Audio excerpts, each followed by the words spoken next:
What's up guys, COD Gameplay here, and today I have a team deathmatch on bootleg using the Scar L with Silencer. And now the reason why I posted this game is because my end score ends up being 41-3. But what really stands out about this game is that we end up losing. So this is team deathmatch where we need to get a combined total kills of 75 kills. And in a 6v6 setting, my other 5 teammates could not get 34 other kills, which really sucks. But before I get into this, I'd like to thank everyone for 60,000 subscribers. That is insane. I honestly never thought I'd ever hit that number. And I'd like to thank each and every single one of you that are watching this video on my channel. It is absolutely amazing.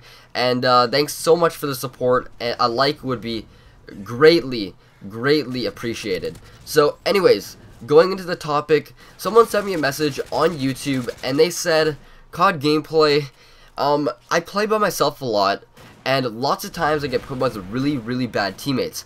How do I actually do good while my teammates are doing really bad? And now I was going to answer him in a personal message, but I decided, you know what, it's probably a little bit too complicated. It's not that easy to say in just maybe like 200 characters. It's probably something that I could talk about in a commentary and help him out greatly. And so the suggestion that I have for team deathmatch, so if you're playing domination, chances are you are not going to be able to one-man show. Okay, you cannot cap a flag by yourself non-stop. It's just not going to happen. You're not going to end up winning the game in the end. Maybe kill confirm might work, but team deathmatch is the one game mode where you can miraculously pull off the victory. Now what you're going to want to do is either go specialist or assault. Now I really recommend the assault package, and that is because if you can get on a good kill streak and you can get that maybe AC-130 Reaper, you can go to town. Those extra 10 kills from that Reaper and AC-130 will make a huge difference in the end score of your team in team deathmatch, because those 10 kills are so important. So if I'm gonna suggest any kill streaks, I suggest going with the Predator missile, the Reaper, and maybe a Pavlo or AC-130. Now that's depending on the lobby. You can change it around. It depends if the other team has a Javelin or a Stinger missile. If they do, hop on the AC-130 because there's more flares. If they do not have any sort of takedown of air support, go with the Pavlo. The Pavlo stays up for 90 seconds, way longer than the AC-130, and it does absolute work. It goes over the entire map and kills everyone. Trust me, if I'm ever in a game, the other enemy team gets a Pavlo, oh my goodness, I die so many times by that thing. It is so powerful. The next step that I take when playing with a bad team is I always strap on the silencer.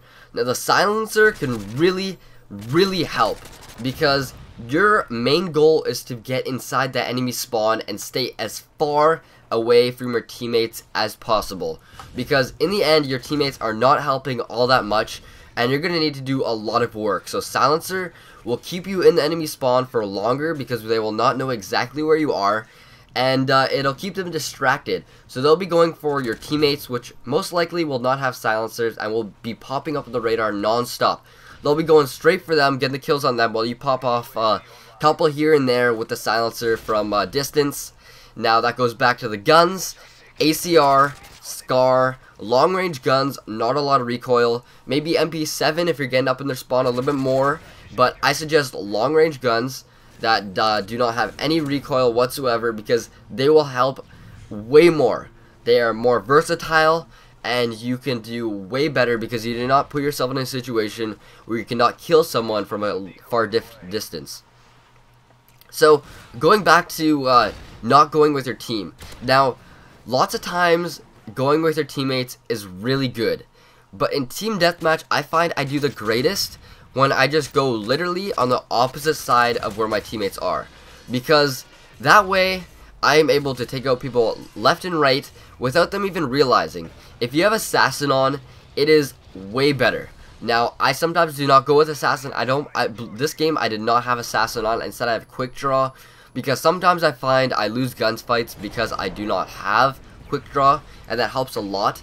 But if you're really going for getting into the enemy spawn, Assassin will help so much, because enemy team is going to be calling in UAVs no matter what. Any game that you get into, there's going to be enemy player 1, 2, 3, 4, 5, even the whole team calling in UAVs. And UAVs are what can change your game oh so quickly. One UAV can make your death, and that can stop your kill streaks. Now your kill streaks could have got 10 kills, 5 kills, 15 kills, and that one kill, that one UAV made the whole difference between a win and a loss. Now you want to cut your differences and try to hop on Assassin if possible. The next tip that I have for riding solo is staying around the edge of the map. You notice in this entire game, I never went right into the action. You notice that? I never go right into where everyone is. I try to stay around the outside of the map, and that is how I play always. Because you're going to have inconsistent games when you're going straight into the action. You're going to be becoming unlucky where you're going to be versing 1, 2, sometimes even 3, 4 people all shooting at you at once, and you have no chance. So play it safe, stay on the outside, do not camp. But what I'm trying to say is just stick around the edges where you can find cover and move from cover to cover, and make sure that you do not die in useless situations in which you would much rather not. Because dying, in the end, a death is a lot more drastic than getting one kill. Because that one death, like I said before, can stop from that kill streak. Now this is where it gets really tight. I see the scoreboard and I notice, oh my goodness, we are losing. But I have that Pavlo up in the air, and now I can't call in the Osprey Gunner. This is a huge mistake in which I had the Pavlo. If I had the AC-130, we could have won. But sadly, I did have the Pavlo, and that is one more bad thing about the Pavlo, is that when you have it up in the air, you cannot have the Osprey Gunner if you are going to use that. Very risky, but if you can get the Osprey Gunner, game changer, you can almost automatically win. Right here, I thought I could push up a bit more than I could. Thought I could get that one extra kill, that would be the difference. Did not happen, and we end up losing by 1 kill in the very end.